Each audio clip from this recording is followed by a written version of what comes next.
Hello， 大家好，今天咱们来修一个玩具三轮车啊，是这种结构的。这个故障啊，是这个客户啊，据说是挺长时间没用了，之后现在摁这个开关没有任何反应，电机也不转。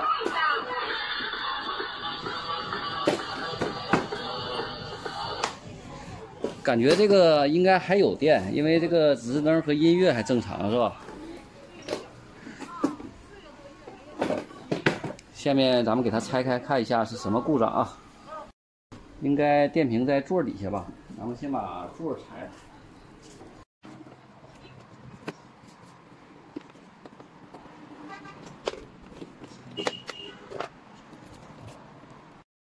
这就是里面的结构。哎呀，这个电机啊，线掉了一根，是不是就这个故障啊？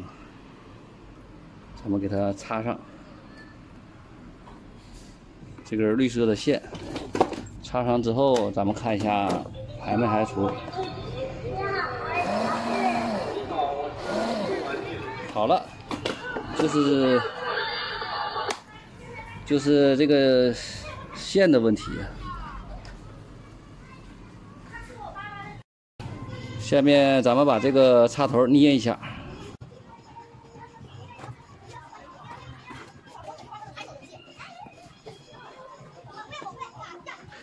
这会儿呢就紧了一些。